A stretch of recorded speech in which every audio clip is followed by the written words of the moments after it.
বাংলাদেশে অতীতের উদাহরণগুলো যদি আমরা দেখি, রাজনৈতিক দলগুলো পরস্পরের সঙ্গে বসেছে, কথা বলেছে। যখন সংকটের সময়টা শেষ হয়ে গেছে, কেউ ক্ষমতায় চলে এসেছে, তারপরে তারা আর এই যে আলোচনাগুলো আছে সেগুলোকে বাস্তবায়ন করার আর কোনো প্রয়োজন অনুভব করে নাই। 90-তে 3 জোটের রূপরেখা, শান্তিপূর্ণভাবে ক্ষমতা হস্তান্তরের প্রক্রিয়া যাতে বাংলাদেশে থাকে সেই বিষয় নিয়ে একটা ঐক্যমত্যের জায়গা তৈরি হলো। কিন্তু বিএনপি 96-তে ক্ষমতায় এসেই তারা সেই 96-তে আবার এমন একটা নির্বাচন আয়োজন করলো যে নির্বাচনটা ছিল একতরফা, যেটা 3 জোটের রূপরেখা বাস্তবায়নের পরিপন্থী। এই বাংলাদেশে এই উদাহরণগুলো আমরা অতীতে দেখেছি।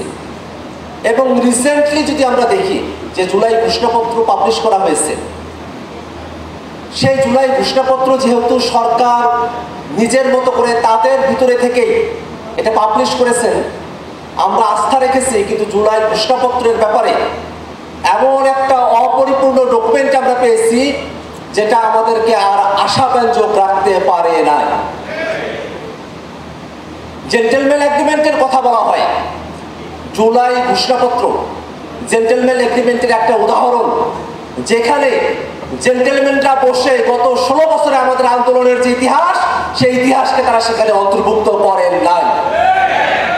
অতএব শুধুমাত্র মুখের কথায়, শুধুমাত্র জেন্টলম্যান এগ্রিমেন্টের দোহাই দিয়ে, আন্ডারস্ট্যান্ডিং এর দোহাই দিয়ে ঐক্যমত্য কমিশনের আলোচনাগুলোকে বাংলাদেশে বাস্তবায়ন করা হবে, এই বিষয়ে আমরা আস্থা রাখতে পারি না। এবং তার থেকেও বড় কথা হলো, এই অন্তর্বর্তীকালীন সরকার, তাদেরই দায়িত্ব হচ্ছে বাংলাদেশ আগে যে ফ্যাসিবাদী কায়দায় চলতো তার পরিবর্তে নতুন এক গণতান্ত্রিক ব্যবস্থা বাংলাদেশকে উপহার দেওয়া। এবং পরবর্তীতে যারা রাষ্ট্র ক্ষমতায় আসবেন, শাসন ক্ষমতায় পরিচালনা করবেন, তাদের দায়িত্ব হলো যা কিছু বাস্তবায়ন করা হলো জুলাই সনদের সব কিছুকে তারা পালন করে যাবেন, সেখানে কোনো ব্যত্যয় তৈরি করবেন না।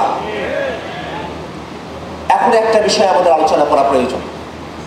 ঐক্যমত্য কমিশনের 2য় দফার বৈঠকে আমরা যে বিষয়গুলো নিয়ে আলোচনা করেছি, সংবিধানের মূলনীতি থেকে শুরু করে নিয়ে সংবিধান সংশোধন, প্রধানমন্ত্রী, রাষ্ট্রপতি, সংসদের গঠন, উচ্চকক্ষ, বিচার বিভাগ, জরুরি অবস্থা, এই প্রত্যেকটা বিষয় সংবিধানের সঙ্গে ওতপ্রোতভাবে জড়িত বিষয়।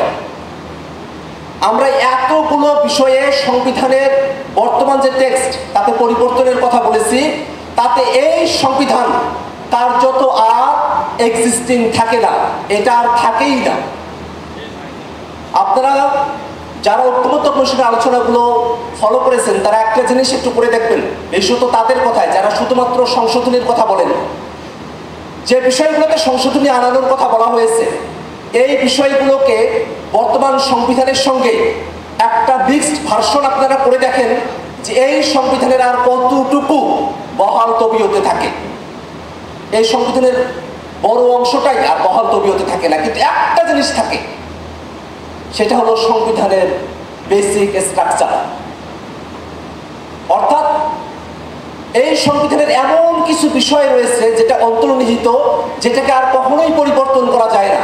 এবং সেই দোহাই দিয়ে ইতিপূর্বে বাংলাদেশের সংবিধানের সংশোধনীগুলোকে হাইকোর্টে চ্যালেঞ্জ করা হয়েছে এবং কোর্ট কিন্তু সেগুলোকে বাতিল ঘোষণা করেছে। আমরা যে বিষয়গুলোতে নতুন বাংলাদেশের জন্য একমত হয়েছি, সেই বিষয়গুলোকে যদি টেকসই করতে হয় তাহলে নতুন সংবিধানের বিকল্প নাই। বন্ধুগণ, এই কারণে জুলাই সনদ বাস্তবায়নের বিষয় নিয়ে যখন আমরা আলোচনা করি, তখন আমাদেরকে ইতিহাস থেকে শিক্ষা নিতে হবে। এই অন্তর্বর্তীকালীন সরকার তাদের এক্সিট পয়েন্ট তাদেরকেই খুঁজে বের করতে হবে। তারা লিগ্যাল ফ্রেমওয়ার্ক অর্ডার এলএফও করার মধ্য দিয়ে নিজেরাও যেমন এক্সিট পয়েন্ট পাবে, বাংলাদেশের মানুষেরা জুলাই সনদ বাস্তবায়নের আইনি ভিত্তি পাবে, গণপরিষদ নির্বাচনের মধ্য দিয়ে নতুন সংবিধান হবে, ফ্যাসিবাদী সংবিধান থেকে মানুষ মুক্তি পেয়ে গণতন্ত্রের পথে বাংলাদেশের উত্তরণ ঘটবে।